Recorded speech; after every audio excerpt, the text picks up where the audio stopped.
Hey there, welcome to the Get Fully Funded channel. I'm Sandy Reese, Chief Encouragement Officer here at Get Fully Funded, where we help small nonprofits learn to raise the money they need to fully fund their budget. I am here to help you master the art and science of fundraising, tip by tip, and I've got a really good one for you today. But first, be sure to subscribe and hit that notification bell so that every time we upload a new piece of content, you're the first one to know. All right, let's get to this week's tip. Do you ever wish you could be more confident when it comes to asking for money, or just have more confidence as you're laying out a fundraising plan of all the asks that you're going to make during the year, whether you're asking through the mail or email or on social media or even one-on-one in person? Yeah, I get that. That used to make me really uncomfortable too. I'm Sandy Reese, Chief Encouragement Officer at Get Fully Funded, and I have been raising money for about 25 years.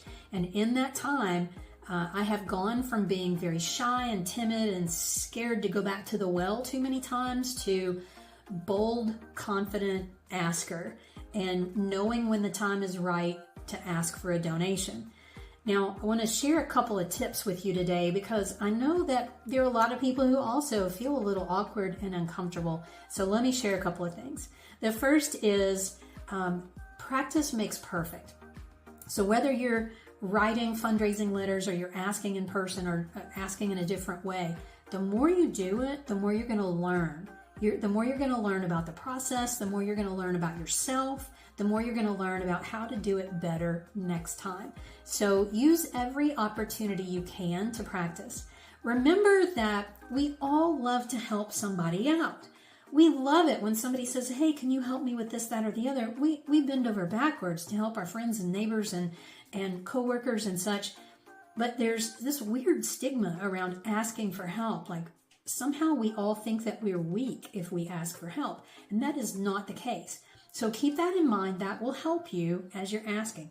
The other thing to remember is that you are the voice for those who cannot speak for themselves. So whether your organization helps people or animals or you're advocating for the environment, you are the voice for those in need. You are speaking up and making a difference. And hopefully you are the voice and you're connecting with people who care about that voice and that cause.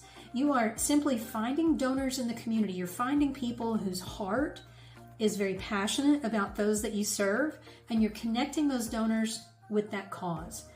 Think about that for a minute. You are simply giving donors the opportunity to fulfill their own personal philanthropic desires.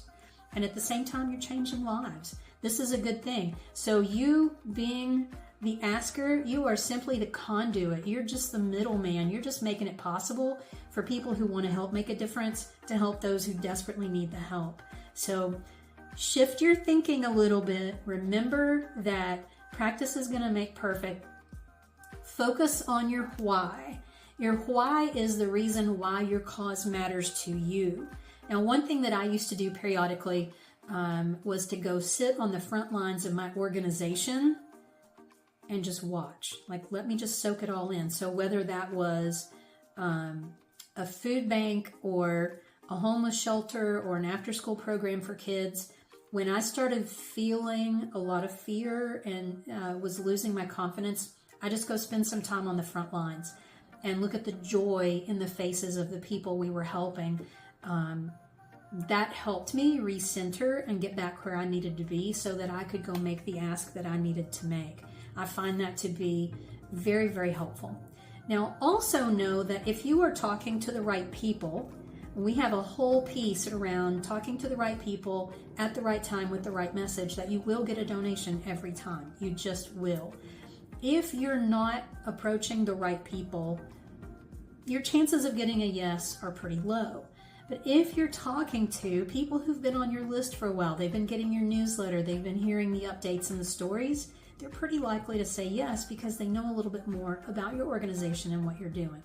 So keep these tips in mind, practice them, put them into play. If you need to practice making one-on-one asks, start with your spouse, your partner, because if they say no, you can laugh about it, it's fine.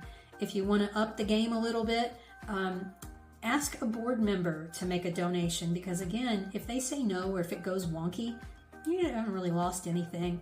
Never start out and make your first practice ask with a real donor, especially your top donor.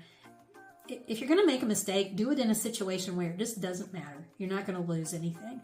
Then after you've made 2 or 3, maybe 5 or 6 practice asks, now you're ready to go talk to your major donors. Now you're ready to think about what other asks that you want to make, whether it's in email, in print, or whatever.